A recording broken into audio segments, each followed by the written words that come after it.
함께 모여서 같이 예배하지 못한 지 벌써 6째 주일이 되고 있습니다. 언제까지 우리가 이런 모습으로 예배해야 될지 모르겠지만, 여러분들이 예배하는 모든 현장 속에서 함께 모여서 예배할 때 하나님 주셨던 은혜보다 더 크고 놀라운 은혜를 경험하는 일들이 있어질 수 있기를 축복합니다. 하나님께서 우리에게 왜 이렇게 힘들고 어려운 시간들을 허락하셨을까 기도하는 가운데 많이 생각을 하게 됩니다. 이 힘들고 어려운 시간이 지나고 나면 하나님께서 무엇을 회복시켜 주실까? 또 그런 기대를 가지고 하나님 앞에 나아가기도 합니다. 말씀을 묵상하고 기도하는 가운데 하나님께서 주시는 분명한 답이 있습니다. 바로 오늘 에스겔서를 통해서 저와 여러분들에게 허락하시는 말씀입니다. 그 말씀을 통해서 하나님이 무엇을 우리에게 회복시켜 주시기를 원하시는지, 참된 회복의 가장 중심에 무엇이 있어야 되는지 그것을 말씀하시는데, 예배의 회복입니다. 우리보다 먼저 이 위기를 경험한 한국 교회는 저희보다 먼저 이제는 온라인 예배가 아니라 현장 예배라는 좀 특별한 이름을 붙였더라고요. 이제는 같이 모여서 현장에서 예배하는 그런 자리로 나가고 있습니다. 근데 이 힘들고 어려운 시간들을 보내고 다시 현장 예배로 나오는 이 시간, 오히려 기뻐하고 즐거워하는 것보다 목사님들이, 교회 지도자들이 더 걱정하고 염려하는 모습을 멀리서 볼 수 있었습니다. 지난 24일 날 100주년 기념관에서 긴급 간담회가 열렸습니다. 그 주제는 코로나19 사태 이후 한국교회 과제라고 하는 주제였습니다. 이 간담회에 나오신 모든 목사님들이 공통적으로 언급한 내용은 예배 회복이 시급하다라는 것이었습니다. 소강석 새 에덴 교회 목사님이 코로나 사태 이후 한국교회는 다시 회복될 것인가 라는 제목으로 발표를 하셨는데, 그 내용 가운데 이런 말씀이 있었습니다. 한국교회는 코로나 사태를 겪으면서 영적으로 교회적으로 태만과 냉담, 방치의 습관이 체질화돼 가고 있다. 예배를 오랫동안 드리지 못하다 보니 교회와 예배에 대한 각오가 너무 안이하고 태만하고 냉담한 사고로 굳어버렸다. 우리가 생각하기에는 이 어려운 시간 가운데 예배를 드리지 못하니까 더 간절하게 예배를 사모하고 그 온전한 예배를 드릴 준비를 하는 그런 가운데 하나님의 백성들이 있는 것이 아니라, 오히려 함께 예배하지 못하는 이것 때문에, 주일 공예배를 드리지 못하는 이것 때문에 오히려 성도의 삶 속에 예배가 다 무너지는 그런 결과가 나타나게 되었다는 것입니다. 이제 실시간 예배가 드려질 수 있고 같이 모여서 예배 드릴 수 있는 상황이 되는데도, 성도들을 향하여 예배당 문을 열었는데도 그 자리가 이전과 같이 채워지지 않는 모습이 있다고 합니다. 사태가 진정된 후에도 교회는 나오지 않으면서 웃으면서 백화점, 식당, 카페, 벚꽃놀이에 가는 성도들이 많아졌다는 것입니다. 굳이 모여서 예배할 필요가 있는가? 이제는 함께 모여서 예배하지 않고 우리가 원하는 것을 마음껏 하는 것들이 이제 주일의 습관이 되어버린 것입니다. 사회의 비난에도 불구하고 그래도 부활주일에는 현장 예배를 드려야 되겠다 결단을 내리고 한 큰 대형 교회가 교회 문을 열었습니다. 수많은 성도들이 몰려와서 그 자리, 물론 거리를 두고 예배드리는 자리였겠지만 꽉 채워질 것으로 기대했다고 합니다. 그런데 정작 그날 약 500명밖에 모이지 않았다고 그래요. 수천 명이 모이는 대형 교회 이야기예요. 여러분, 한쪽에서는 그나마 형식을 가지고 유지되어던 경건의 모양이 그 형식이 없어지니까 다 무너져 버리고 그 속에 있는 믿음 없음이 진짜 하나님 앞에서 예배드리지 않는 모습이 영적인 민낯이 그대로 드러나는 일이 있어지는가 하면 정반대편에서는 오히려 그동안 무너져 있었던 예배가 온전한 하나님이 기뻐하시는 모습으로 다시 회복되어지는 그런 소식도 들려오게 됩니다. 한 큰 교회 전도사님으로 사역하고 계시는 형제가 이제는 공적인 예배를 모이지 못하게 되었을 때에 페이스북에 이런 글을 올렸습니다. 자신이 군대 입대해서 이제는 예배당에서 예배를 드리지 못하는 그런 상황 속에서 하나님 앞에 경험했던 그 이야기를 올렸습니다. 저는 2009년 8월 중순에 입대했습니다. 당시에 신종플루가 온 나라에 기승을 부리던 때였습니다. 입대하자마자 재미있는 일을 겪었는데 입대 일주일 전에 일본에 다녀온 이력으로 신교대에 가자마자 격리 조치를 당해야 했습니다. 군대의 대응은 과하다 싶을 정도였지만 공동체 생활이니 어쩔 수 없었습니다. 저를 포함해 30명 정도가 해외 체류나 고열 등의 이유로 격리 생활관에서 생활했습니다. 그렇게 첫 주일을 앞둔 토요일 저녁에 중대장이 격리 생활관에 찾아왔습니다. 그리고 청천벽력 같은 소식을 들려주었습니다.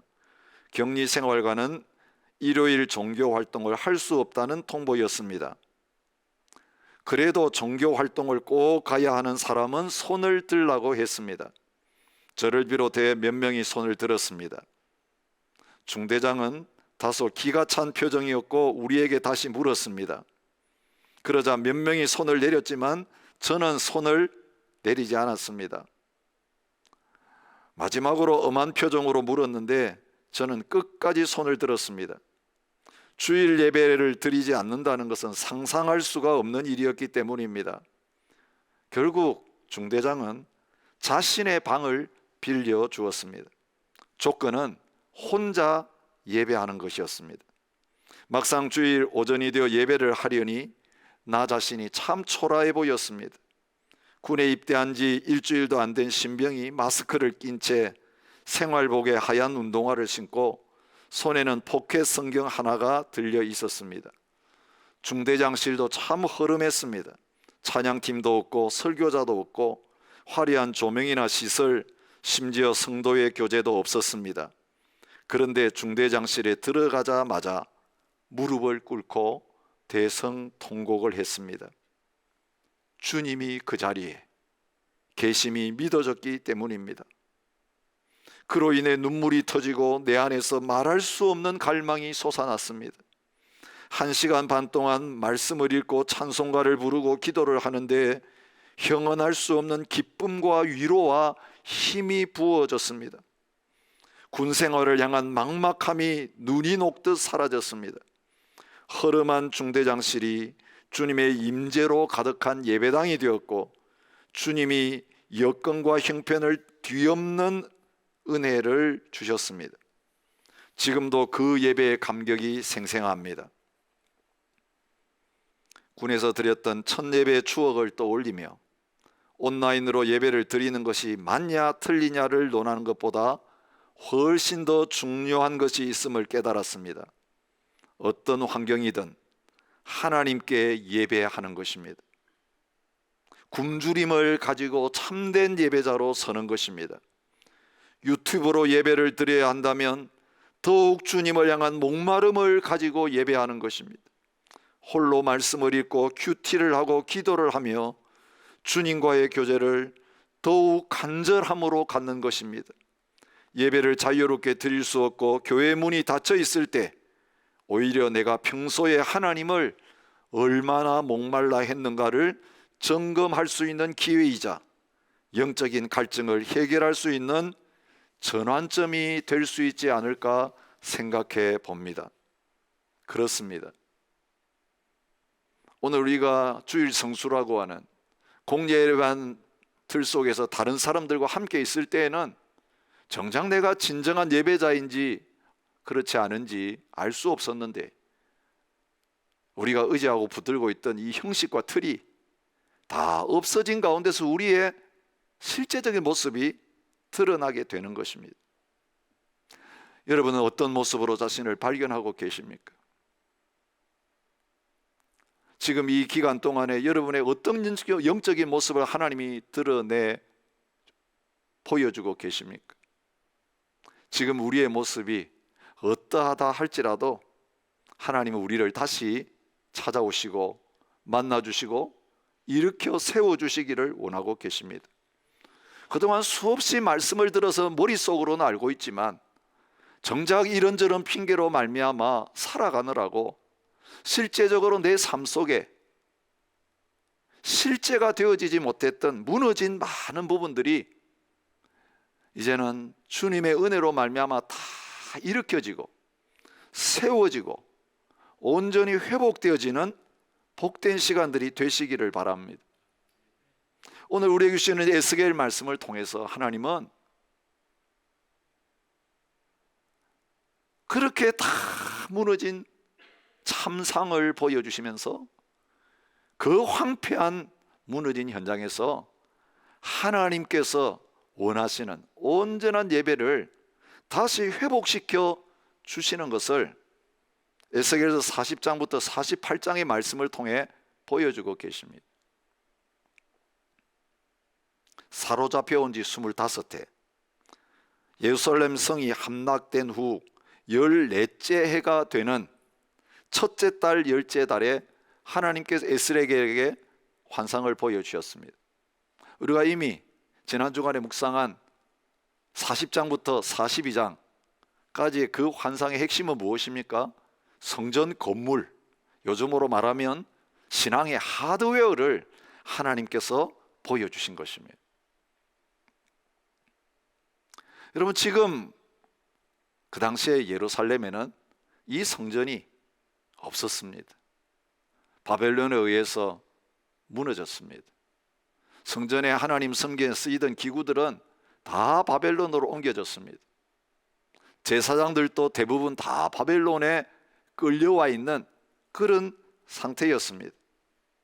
그런데 하나님께서 회복의 역사를, 그 성전 건물을 다시 짓는 것부터 시작하신다고 보여주십니다. 모든 땅의 회복, 모든 나라의 회복의 중심에 무엇이 있는가? 예배 회복이 있다는 것을 이 성전 회복의 모습을 통해서 보여주고 계시는 것입니다. 오늘 이 40장부터 48장에 하나님이 보여주시는 성전과 성읍, 나라 회복의 모습은 이스라엘 역사 속에서는 실제로 이루어진 적이 없습니다. 이스라엘 백성들이 포로 기간을 끝내고 돌아와서 스룹바벨 인도하에 성전을 지었지만 오늘 이 에스겔서에 나타난 성전이 아닙니다. 헤롯이 예수님 당시에 성전을 확장시키고 아름답게 만들고 있었지만 이런 성전이 아닙니다. 그리고 AD 70년 로마군에 의해서 그 성전마저도 돌 위에 돌 하나 남지 않고 다 무너졌습니다. 그렇다면 이 포로 기간 동안에 하나님이 돌아가게 하실 그날을 기다리면서 성전 짓고 예배할 것을 기다렸던 하나님 백성들에게 보여주신 이 말씀은 누구를 위한 것입니까? 바로 저와 여러분들을 위한 것입니다. 하드웨어가 다시 세워지는 것이 아니라 이제는 하나님이 원하시는 세워졌다 또 무너질 성전이 아니라 다시는 무너지지 않을 영원한 성전, 또 새로운 제사장을 계속 세워가지고 제사를 진행해야 될 그 구약시대의 율법에 의한 제사가 아니라 영원한 제사장을 통해서 영원히 드려질 참된 예배에 대한 것을 오늘 이 에스겔서의 말씀을 통해 보여주고 계시는 것입니다. 우리는 이미 에스겔서를 통해서 왜 성전 건물이 무너졌는가, 그 이유를 알고 있습니다. 성전은 하나님의 백성들이 모여서 하나님께 예배하는 장소였습니다. 그 예배를 받으시기 위해서 하나님이 사람의 손으로 만든 그 건물 가운데 찾아오셔서 거기에 함께 하시면서 하나님의 백성들을 만나주시고 예배를 받으시겠다고 하신 곳입니다. 솔로몬이 성전을 지었을 때에 하나님 앞에 이렇게 기도합니다. 내가 주를 위하여 거하실 성전을 건축하였사오니 주께서 영원히 계실 처소로소서이다. 이러면 하나님이, 무한하신 하나님이 그 사람이 만든 조그만 성전 안에 갇혀 계시는 하나님이 아니십니다. 그런데 솔로몬이 그렇게 기도했을 때에 하나님은 응답하십니다. 내가 이미 이 성전을 택하고 거룩하게 하여 내 이름을 여기에 영원히 있게 하였음이라. 내 눈과 내 마음이 항상 여기에 있으리라. 하나님의 마음이 그 성전에 있겠다고 약속해 주셨습니다.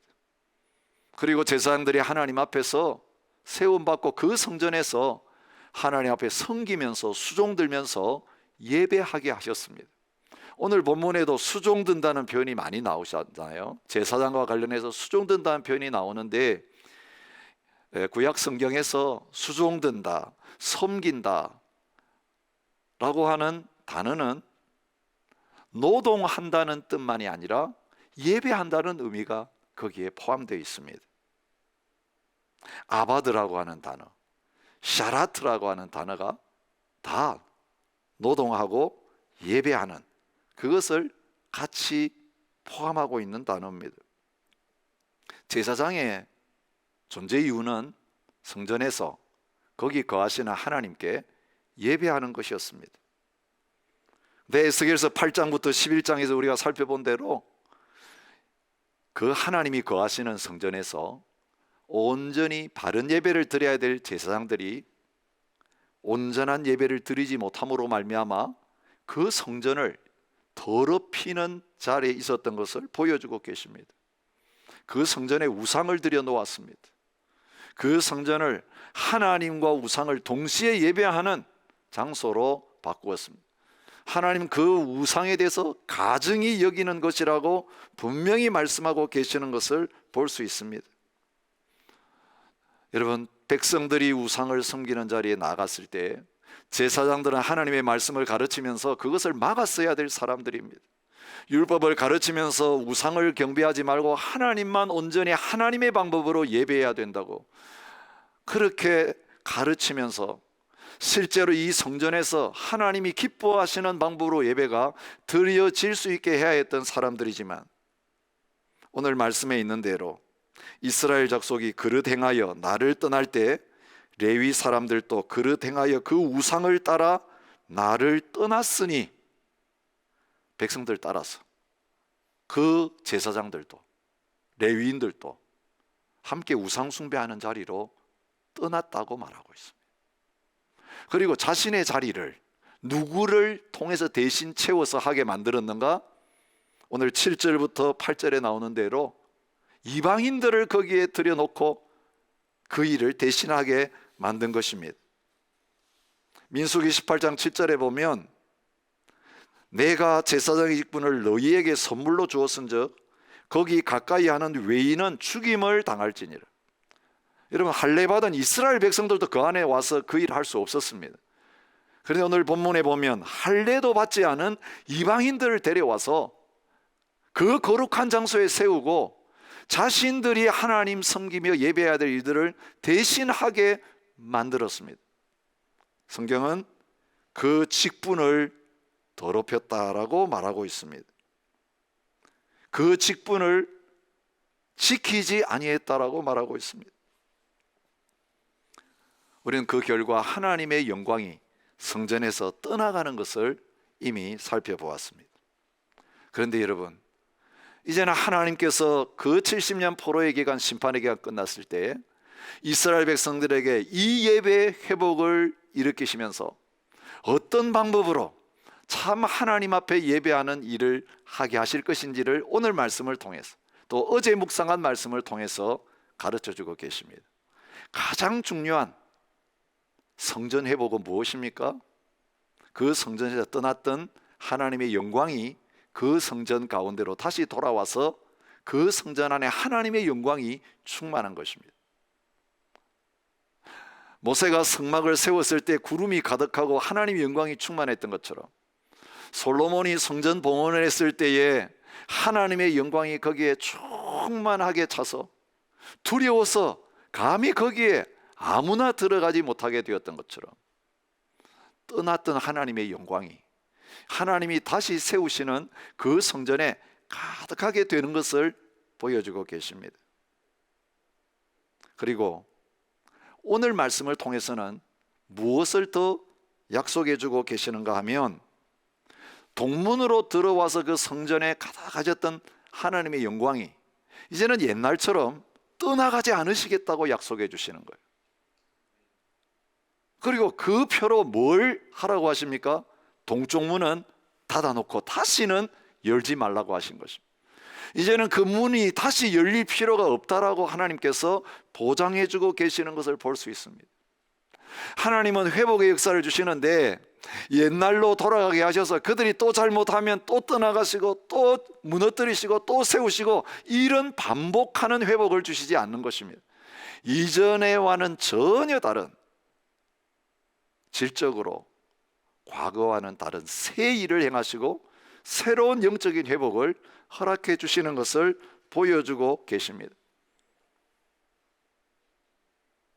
인자야, 이는 내 보좌의 처소, 내 발을 두는 처소, 내가 이스라엘 족속 가운데 영원히 있을 곳이라. 43장 7절을 통해 하나님이 그렇게 말씀하고 계십니다. 이미 우리가 묵상했던 37장 26절부터 28절에서도 하나님이 다시 오셔서 그 성전에 거하시는 것이 이제는 떠나가지 않으시고 영원히 거하시는 것임을 말하고 있습니다.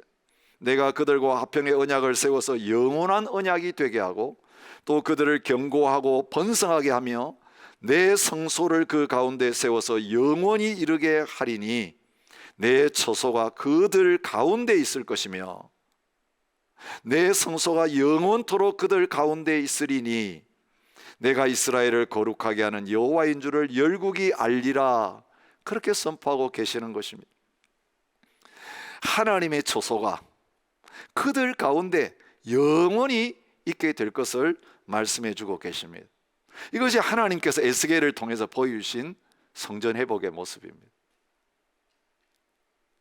그리고 하나님께서 영광으로 성전을 충만하게 하시면서 다시는 그 성전에서 예배하는 제사장들이 하나님의 영광을 더럽히고 성전을 더럽히지 않도록 성전을 더럽혔던 그 제사장 직분을 빼앗으시고, 이제는 하나님 앞에 온전하게 거룩한 예배를, 온전한 예배를 드릴 새로운 제사장들을 세우시겠다고 말씀하고 계시는 것을 봅니다. 오늘 길게 기록되어 있는 모든 말씀은 다른 게 아닙니다. 그 제사장에 관한 이야기입니다. 레위인이라고 표현됐지만 그들은 제사장입니다. 이전에는 모든 아론의 후손들이 제사장이 되어서 하나님의 성소에 들어가서 제사할 수 있었습니다. 그런데 이스라엘 백성들이 우상 숭배하는 가운데 그 아론의 후손들 가운데 많은 제사장들이 성전을 더럽히는 그 자리에 참여했습니다. 그런데 그 가운데서 그 죄악에 참여하지 않은 직분을 지키는 자들이 남아 있었던 것을 성경은 말하고 있습니다. 바로 사독의 자손 제사장들이었습니다. 내 성소의 직분을 지켰은즉 그렇게 말합니다. 하나님 맡기신 그 직분 끝까지 지켰습니다. 예배의 거룩함을 지켰습니다. 하나님이 말씀하시는 대로 하나님의 방법으로 제사하면서 예배의 온전함을 끝까지 붙잡았던 그들에게 이제는 그들만이 성소에 들어와서 하나님을 섬기는 제사장이 되게 만들어 주셨습니다. 여러분, 그렇다면 이 제사장들은 누구일까요? 이사야서 66장 18절부터 21절에 의하면 하나님께서 새롭게 새하늘과 새 땅을 만드시고 새로운 성전을 회복시키실 때에 이스라엘 백성들이 상상도 할 수 없었던 새로운 제사장을 하나님이 일으키시는 것을 약속해 주고 계십니다. 내가 그들의 행위와 사상을 아노라. 때가 이르면 문 나라와 언어가 다른 민족들을 모으리니 그들이 와서 나의 영광을 볼 것이며 나는 그 가운데서 택하여 제사장과 레위인을 삼으리라. 여러분, 하나님이 나라를 망하게 하시고 성전을 무너뜨리시고 이제는 놀라운 구원의 역사를 이렇게 회복시키실 때에 하나님이 세우시고자 하는 그 진정한 성전, 하나님의 영광이 떠나지 않는 그 참 성전에서 하나님을 섬길 사람들이 사독의 후손, 아론의 후손이 아니라 온 세계 열방과 민족 가운데서 하나님께서 모으셔서 세우시는 새로운 제사장들, 새로운 레위인들이라고 말씀해주고 계시는 것을 볼 수 있습니다. 어떤 제사장들입니까? 오늘 사독의 후손에게 요구하시는 이 긴 리스트를 보면 다른 게 아닙니다. 새로운 제사장들에게 딱 하나를 요구하십니다. 거룩하기를 원한다. 구별되기를 원한다는 것입니다. 이 구별이라는 것이 바로 거룩의 의미입니다. 옷도 구별되게 입어야 합니다. 여러분, 머리 어떻게 깎는 것도 구별되어야 된다고 하십니다. 음식도 구별되게 먹어야 된다고 하십니다. 결혼도 구별되게 해야 된다고 하십니다. 사역도 구별된 사역을 해야 된다고 하십니다. 몸도 구별해야 된다고 하십니다. 그렇게 하면 구별된 기업, 그들에게 허락하시겠다고 약속하고 계십니다. 여러분, 이 일은 예수 그리스도를 통해서 저와 여러분들에게 이제는 실제가 되었습니다. 예수 그리스도 안에서 이방인이었던 저와 여러분들이 온 세계 모든 열방과 민족 가운데 예수 믿는 모든 성도들이 성전이 되고 제사장이 되었습니다. 베드로전서 2장 4절부터 5절에서 이 사실을 우리에게 가르쳐 줍니다. 우리가 너무 많이 들었던 말씀입니다. 사람에게는 버림바 되었으나 하나님께는 택하심을 받은 보배로운 산돌이신 예수께 나아가 너희도 산돌같이 신령한 집으로 세워지고 예수 그리스도로 말미암아 하나님이 기쁘게 받으실 신령한 제사를 드릴 거룩한 제사장이 될지니라. 신령한 집, 성전으로 세워지고 거룩한 제사장이 되어지는 일이 예수 그리스도를 통해서 저와 여러분에게 이루어졌다는 것입니다. 예수님이 이 땅에 몸을 입고 오셔서 십자가에 죽으시고 부활하시고 하나님의 보좌 우편에 올라가신 이유가 바로 그것 때문임을 성경은 가르쳐주고 있습니다. 예수님은 몸을 입고 이 땅에 오신 것이 바로 성전이 되신 것입니다. 그리고 그 성전이 죽으심으로 말미암아 허물어졌고 부활하심으로 말미암아 이제는 다시는 죽지 않은 몸으로 살아나신 것처럼 허물어지지 아니하는 영원한 성전을 세우신 것입니다. 예수 그리스도 산돌이신 그분께 믿음으로 연결되어진 사람들, 이제는 아버지 하나님과 예수님과 성령님을 우리 안에 모시고 사는 참 성전이 되었다는 것을 성경이 말하고 있습니다. 구약에는 하나님의 거처가 건물 성전이었다면 이제는 신약에는 저와 여러분이 하나님의 거처입니다. 예수께서 대답하여 이르시되 사람이 나를 사랑하면 내 말을 지키리니 내 아버지께서 그를 사랑하실 것이요 우리가 그에게 가서 거처를 그와 함께 하리라. 예수님 승천하시고 성령님 보내셔서 성령님만 우리 안에 들어오신 것이 아니라 아버지 하나님과 예수님이 성령님 안에서 같이 우리 속에 오셔서 이제는 우리가 하나님의 처소가 되고 하나님이 거할 거처가 되고 성전이 되었다는 것을 분명히 말씀해 주고 계시는 것을 볼 수 있는 것입니다. 그래서 거룩한 성령님을 모신 성전이 된 것입니다. 예수님이 사도계의 계열이 아닌 멜기세덱의 반차를 따른 영원한 제사장이 되신 것을 히브리서는 말하고 있습니다. 그 예수님 안에서 얘는 저와 여러분들이 동일한 거룩한 제사장으로 세움 받으신 것을 성경은 말하고 있습니다. 너희는 택하신 족속이요 왕같은 제사장들이요 거룩한 나라요 그의 소유가 된 백성이니. 베드로 사도를 통해서만이 아니라 요한 사도를 통해 요한계시록에서 저와 여러분들이 제사장으로서 하나님의 보좌 앞에서 참된 예배를 드리는 자리에 있게 되는 것을 보여주고 계십니다. 여러분, 함께 모여서 예배하지 못하고 개인적으로 예배해야 되는, 가정적으로 예배하는 그 자리에서 하나님께서 여러분들을 성전 삼으시고 제사장으로 삼으셨다라고 하는 사실을 실제로 경험하는 놀라운 일들이 일어날 수 있기를 축복합니다. 우리가 이렇게 모여서 예배하는 집에도 주님의 임재가 충만할 수 있구나. 그런데 예배할 때만이 아니라 주님이 우리에게 더 나아가서 경험하기를 원하시는 건 뭐냐면 우리가 먹든지 마시든지 무엇을 하든지 무슨 일을 하든지 혼자 있든지 함께 있든지 관계없이 늘 우리 안에 떠나지 아니하고 함께 하시는, 세상 끝날까지 함께 하시겠다고 하시는 이 하나님의 임재를 날마다 경험하는 은혜가 있으시기를 축복합니다. 여러분, 이게 경험되어져야 로마서 12장 1절부터 2절에 말씀한 대로 오늘 우리의 삶 전부를 가지고 하나님 앞에 예배하는 이런 일이 일어날 수 있는 것입니다. 너희 몸을 하나님이 기뻐하시는 거룩한 산 제물로 드리라.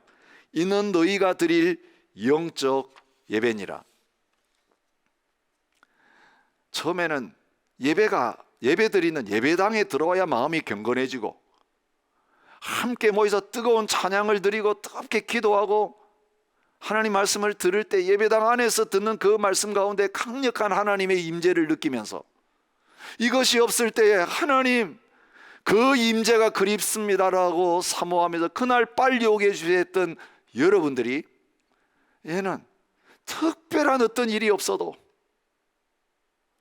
구약과 같은 그 구름이 없고 천둥 소리가 없고 하나님의 영광의 그 빛이 보여지지 않아도, 특별한 가슴 뜨거움과 감동이 없어도 그 하나님 앞에 서기만 하면 두렵고 떨려서 엎드릴 수밖에 없던 그 두려운 임재가 아니라 벌거벗고 주님 앞에 나가지만 있는 모습 그대로 부족하기 짝이 없는 모습 하나님 앞에 예배하러 가지만, 어떤 경우에는 가족들이 예배하는데 새벽 기도의 자리에 예배하는데 그냥 잠옷을 입고 제대로 얼굴도 씻지 않고 부스스하게 예배하러 온 거기에서 모든 것 꾸미고 모든 것이 갖춰진 가운데서 예배했던 이 주일 예배 현장에서 맛보지 못했던 강력하고 조용한 세미한 가운데, 따뜻한 가운데 찾아오시는 그 하나님의 임재를 경험하게 되는 저와 여러분이 되실 수 있기를 축복합니다.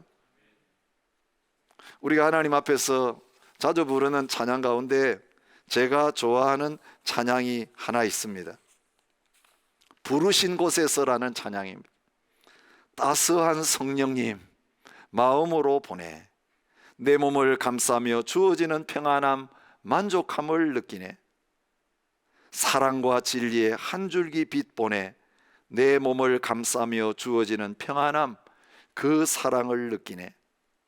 여러분, 내가 전혀 하나님 앞에 이걸 받을 자격이 없는데, 내가 전혀 이 순간에 주님이 나를 찾아오셔서 안아주시고 만져주시고 은혜를 베푸실 것이라고 전혀 예상도 하지 않았는데, 내 편에서는 아무 준비가 안 되었다고 생각하는데 눈 떠보니까, 나가보니까 바로 주님 먼저 와서 기다리고 계실 뿐만 아니라 따뜻한 사랑으로, 마치 디베랴 바닷가에서 제자들 부활의 주님 소식 듣고도 만나고 나서도 고기 잡으러 갔는데 그 새벽에 제자들을 위해서 숯불을 피워 놓으시고 떡을 구우시고 고기를 굽고 계셨던 그 모습으로 찾아오시는 이 주님의 은혜와 사랑 앞에서 그 하나님의 새로운 임재를 경험하게 되는 일들이 지금 이 시간 저와 여러분들에게 일어날 수 있기를 바랍니다.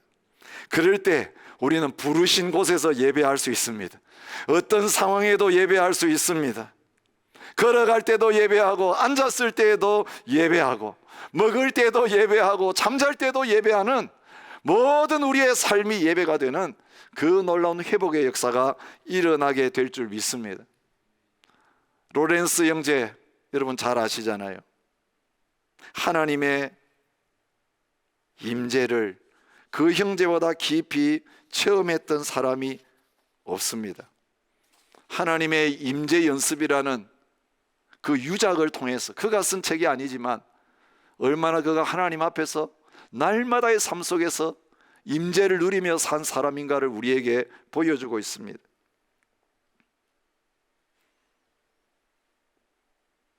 로렌스 형제라고 불려지고 있지만 그는 니콜라 에르망이라고 하는 사람이었습니다. 믿음의 가정에서 태어나서 21살이 되었을 때에 전투에 참여했다가 부상을 입었습니다. 다리 부상을 입고는 전역을 했습니다. 평생 다리를 절었습니다. 그때부터 하나님을 찾기 시작했습니다. 그리스도를 위해서 전투하는 군인이 되고 싶었습니다. 그래서 경건하게 하나님만 예배하고 섬기고 사는 공동체에 들어갔습니다. 맨발의 가르멜 수도회라는 평신도 공동체에 들어갔습니다. 신학을 공부한 적이 없고 사제로서 그런 삶을 살기엔 너무 부족했기 때문입니다. 그가 그 수도원에서 한 일은 부엌에서 약 100여 명 수도자를 위해서 음식을 준비하는 일을 15년 동안 한 것입니다. 그런데 다친 다리를 끌면서 음식 준비하는 일을 위해서 오가는 것이 너무 힘들어졌을 때에 신발을 수선하는 장소로 자리를 옮겼습니다. 평생 수도원에 들어와서 음식 준비하고 신발 수선하다가 그의 일생을 다 보냈습니다. 77세에 하나님의 부름을 받았습니다. 그러면서 그 생활 가운데 하나님의 임재를 다른 어떤 사람보다 많이 느꼈습니다. 그는 이렇게 기록합니다. 그리스도인의 영적 삶에서 가장 중요하고 가장 필요한 훈련은 하나님의 임재를 연습하는 것인데, 그것은 언제나 하나님을 생각하는 것입니다. 하나님의 임재를 연습한다는 것은 거룩하신 하나님께서 언제나 우리와 동행하신다는 사실에서 기쁨을 얻는 것이며 그 사실에 익숙해지는 것입니다. 언제나 겸손하게 하나님께 말을 걸고 삶의 모든 순간, 특별히 시험과 고통과 메마름이 찾아올 때에, 심지어는 영적인 것들이 싫어지고 불순종과 죄악 가운데 처하게 될 때에도 마음에서 우러나오는 사랑으로 하나님과 대화를 나누는 것입니다. 하나님께서는 우리에게 그다지 많은 것을 요구하지 않으십니다. 그저 우리가 자주 하나님을 기억하고 찬양하고 경배하기를 바라십니다. 여러분, 우리가 노력해서 만들어내는 거룩은 낡은 옷 같아서 오래 가지 못합니다. 예수 그리스도께서 십자가의 죽으심으로 말미암아 그 피값으로 사셔서 우리에게 입혀주신 제사장의 의복은 결코 우리가 더럽힐 수 없는 옷입니다. 주님은 더럽혔다 그 옷을 벗기시고 제사장의 자리에서 쫓아내시는 분이 아닙니다. 예수님이 십자가에 죽으시고 부활하신 다음에 그를 믿는 자 가운데 성령님, 거룩하신 성령님이 찾아오셔서 함께 하실 뿐만 아니라 떠나지 않으시는 이유가 예수 그리스도 안에서 우리의 모든 죄의 문제가 온전히 해결되었고 우리는 거룩한 자가 되었기 때문입니다. 우리의 어떤 죄악도 주님이 떠나게 만드시는 것 아닙니다. 그것 때문에 하나님의 임재가 거두어지지도 않습니다. 단지 우리가 하나님의 임재가 충만하게 우리 속에 있음에도 불구하고 하나님과 우리 사이가 뭔가 가리워져서 그것을 보지 못함으로 말미암아 어두워져 있을 뿐인 것입니다. 우리의 눈이 어두워진 것이지 하나님의 영광의 임재가 약해진 것이 아니라는 것입니다. 이 하나님의 사랑이 우리를 돌아서게 만듭니다. 이런 우리를 찾아오셔서 베풀어 주시는 은혜와 사랑이 우리를 다시 그 임재 가운데로 돌아가게 만듭니다. 여러분, 하나님 우선 심판의 몽둥이만 생각하시며 떨지 마십시오. 하나님이 징계 외초리를 드시는 이유는 우리를 사랑하시기 때문입니다. 우리의 그 사랑을 보여주시기 위해서 때때로는 말 안 듣는 양의 다리를 부러뜨려서 이제는 아무것도 못하게 하시고, 그런데 그 부러뜨린 다리를 다시 회복시키기 위해서 다른 건강한 양들, 말 잘 듣는 양들은 다 놔두고 목자가 그 말 안 듣는 양 옆에서 그 다리가 회복될 때까지 떠나지 아니하고 사랑을 베풀어 주면서 관계를 회복시키는 것처럼 저와 여러분들에게 그런 놀라운 은혜를 베푸시면서 온전히 하나님만을 사랑하고 예배하는 자로 회복시키실 것입니다.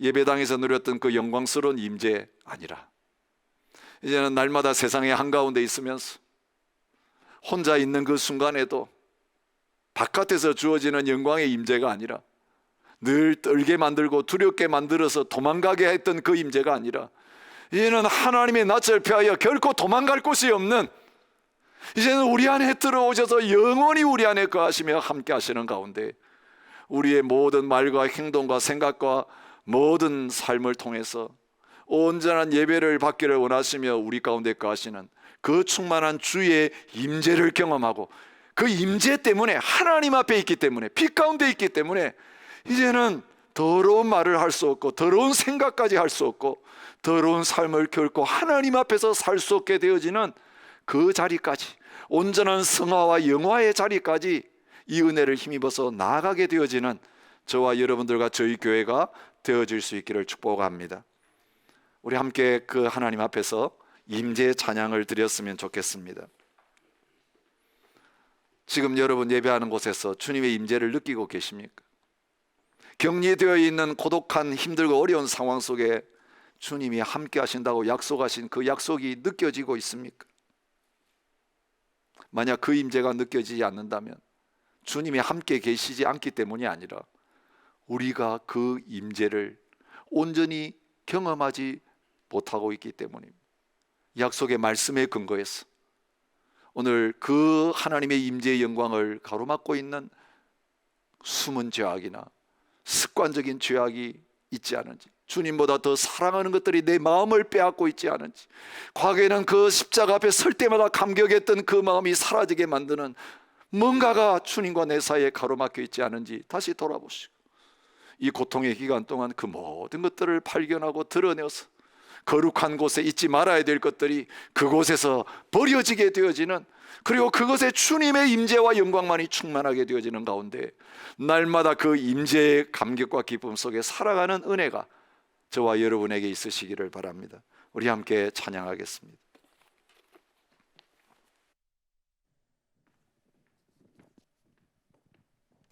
주의 임재 앞에 잠잠히 함께 찬양하겠습니다.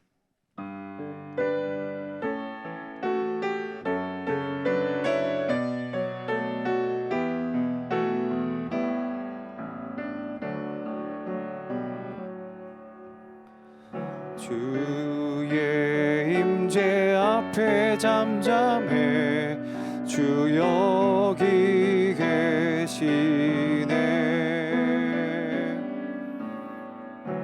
와서 모두 굽혀 경배해 신령과 진리로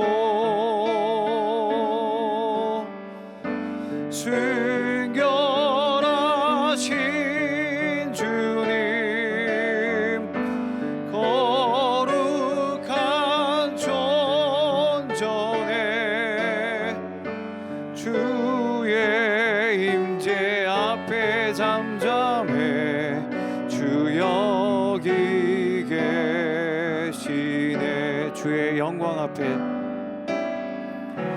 주의 영광 앞에 잠잠해 주의 빛 비치네.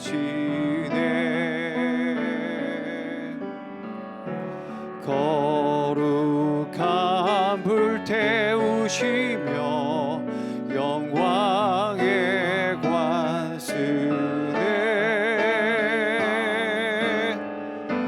주 영광 찬란해 빛 되신 우리 왕.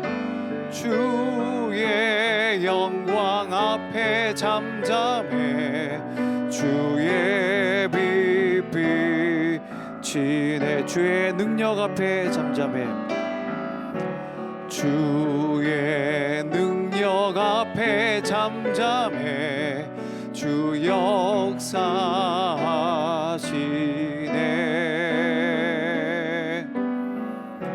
죄 사하고 치유하시는 놀라운 주네.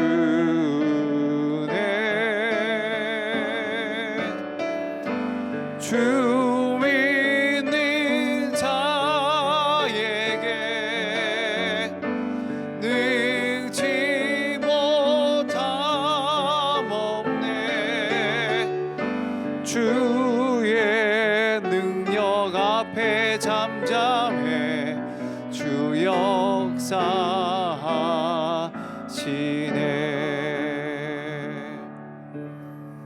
이 시간 우리 하나님 앞에 잠잠히 나아가도록 하겠습니다. 우리 하나님은 우리와 함께 계십니다. 우리보다 먼저 와 계신 분이 우리 주님이십니다. 우리가 예배의 자리에 먼저 나오기 이전에 먼저 우리 주님은 이 자리를 준비하고 계시면서 내 아들이 내 딸이 언제나 오는지 늘 기다리고 계신 분이십니다. 가슴 떨리는 마음으로 기다리고 계십니다. 뜨거운 사랑의 열정으로 기다리고 계십니다. 늘 설레이는 마음으로 기다리고 계십니다. 그리고 우리를 향하여서 지금 이 순간 말씀하십니다. 내 아들아, 내 딸아, 이제야 왔느냐? 내가 너를 사랑한단다. 내가 너를 만나기를 기뻐한단다. 지금도 내가 너를 알고, 내가 지금도 너의 그 고통과 너의 그 가슴 아픈 마음을 알고, 내가 너를 만져주기를 원하고, 내가 너에게 나의 음성을 들려주기를 원하고, 또 너의 그 솔직한 고백을 듣기 원한다 하시는 우리 아버지 앞에, 우리 주님 앞에 나아가길 원합니다. 혹시라도 무너진 그런 부분이 있으면 하나님 앞에 솔직하게 고백하십시오. 하나님, 지금 이 순간에도 그 임재가 느껴지지 않아요. 근데 영광이 사라진 게 아니라고 우리 들었지 않습니까? 사라진 게 아닙니다. 하나님의 말씀은 분명하게 말해주고 있습니다. 영광은 동일합니다. 임재는 확실합니다. 근데 우리가 막혀진 것뿐입니다. 하나님, 막혀진 게 뚫려지게 하여 주십시오. 하나님, 내 눈이 열려지게 하여 주십시오. 날마다 주님과 동행하면서 날마다 그 임재의 충만한 가운데서 내가 거하길 원하오니 주여 나를 붙잡아 주십시오. 이 시간이, 이 순간이, 이 자리가 그런 예배의 자리 되어지게 하여 주시고, 거룩한 임재의 자리 되어지게 하여 주시고, 나의 모든 삶의 현장이 하나님과 동행하는 그 하나님의 역사의 현장 되어지게 하여 주셔서 하나님의 뜻이 이루고 살아가게 하여 주십시오. 하나님, 그 놀라운 역사를 나타내며 살아가게 하여 주시옵소서. 기쁨에 충만하게 살아가게 하여 주십시오. 영광에 충만하게 살아가게 하여 주십시오.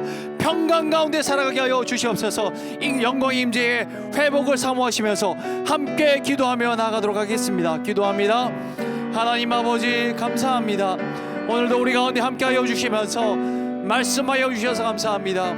하나님, 우리의 거룩함을 회복하여 주시길 원하시는 하나님, 우리 가운데 다시 한번 말씀하여 주시길 원하시는 하나님, 우리 가운데 그 친밀한 그 동행적 삶이 회복되길 원하시는 하나님, 하나님과 함께 지내길 원합니다.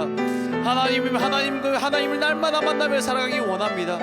하나님, 지금 이 자리가 그런 예배의 자리 되기를 원합니다. 하나님, 영광의 임재의 자리가 우리의 모든 삶의 현장이 되어지게 하여 주십시오. 하나님, 가정들마다 예배드리는 그 순간들마다 하나님 함께 하여 주셔서 성령님 성령님 충만히 임재하여 주십시오. 임재하시는 가운데 우리 아버지의 그 사랑이 누려지게 하여 주십시오. 성령님의 그 임재하시는 가운데 우리 예수님의 은혜가 누려지게 하여 주십시오. 하나님의 그 완전한 섭리들이 이루어지게 하여 주십시오. 하나님, 부족했었습니다. 연약한 부분들이 많이 있었습니다. 하나님, 그러나 이전과 다른 완전한 삶을 살아가기 원합니다. 거룩한 삶을 살아가게 하여 주십시오. 하나님, 온 민족과 열방을 주님 앞에 인도해내는 거룩한 제사장으로의 삶을 살아가게 하여 주십시오. 주님을 수종드는 삶을 살아가게 하여 주십시오. 영광의 임재, 친밀한 교제, 완전한 역사, 주님을 수종들던 그 기쁨이 회복되어지게 하여 주십시오. 하나님, 온전한 삶을 살기를 원합니다. 주님, 임재하소서.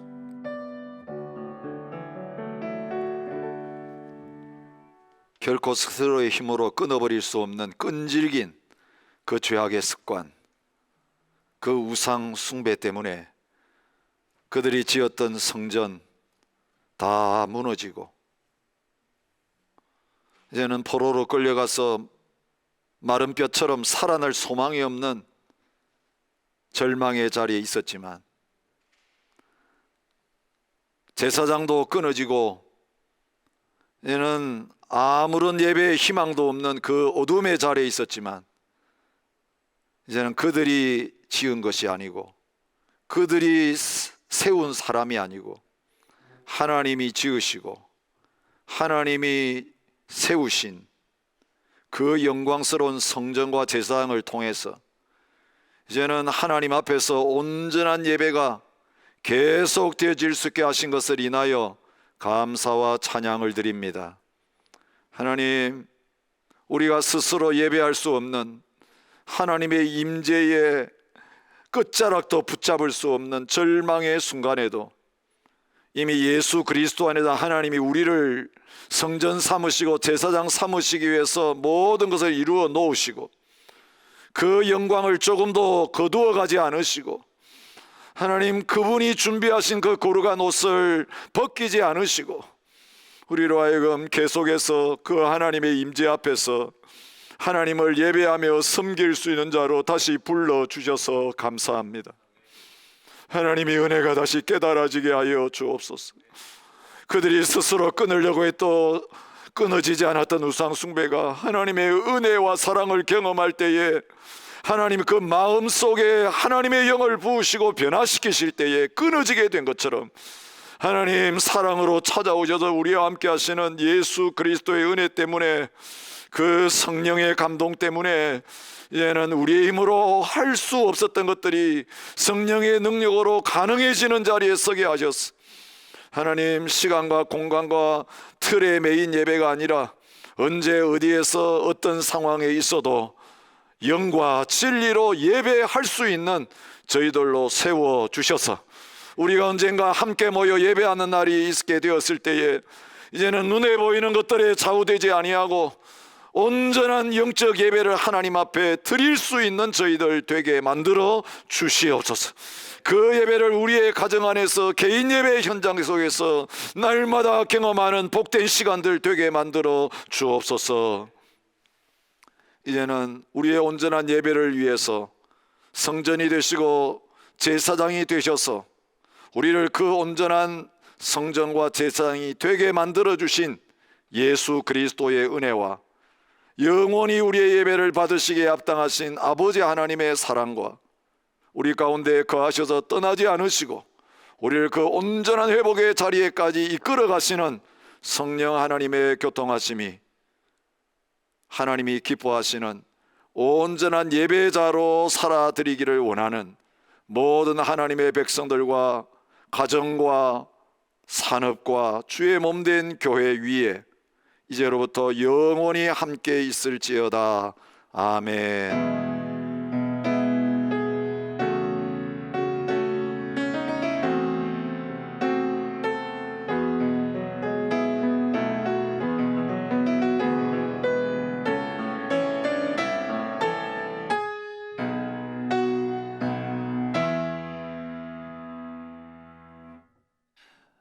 네, 교회 소식 전해드리도록 하겠습니다.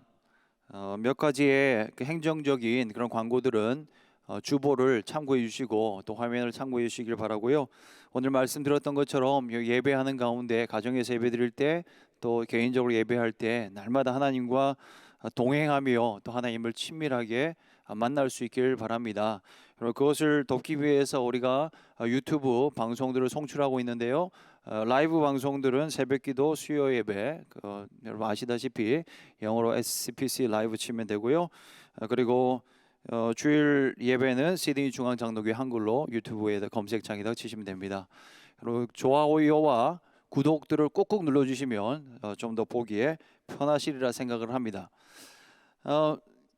교우 소식을 먼저 전해드리겠습니다. 여러분 교우들의 소식 들으면서 성도의 교제가 끊어지지 않았으면 좋겠고요. 우리 가정 안에서의 사랑도 더 깊어지는 그런 기간이 됐으면 좋겠는데요.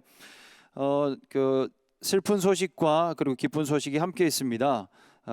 슬픈 소식은 노영인 권사님의 부친의 소천이 있었습니다. 그래서 여러분 많이 위로해 주시고 또 기도해 주시면 감사하겠고요. 그리고 이 그 코로나의 사태 중에도 하나님은 우리에게 생명의 축복을 허락해 주고 있습니다. 두 아이가 지난 주간에 태어났었는데요. 안유진, 유혜준 성도님 등남하셨고요. 그리고 장웅, 김수민 성도님 또한 등남하셨습니다. 이 어려운 때에 그리고 평범하지 않은 때에 태어난 아이들입니다. 그러나 축복이 넘치고 은혜가 풍성하게 자라 나갈 수 있도록 기도해 주시길 바랍니다. 그리고 이번 주 금요일에 결혼식도 있습니다. 김광석 장로님, 홍성주 권사님의 장남 재영군과 메디슨 양의 결혼식이 있습니다. 금요일에 있으니까 초대는 할 수 없습니다. 오실 수는 없지만 그러나 새로운 가정 가운데 하나님의 큰 임재와 또 축복이 넘쳐날 수 있도록 여러분 축하해 주시고 또 기도해 주시면 감사하겠습니다.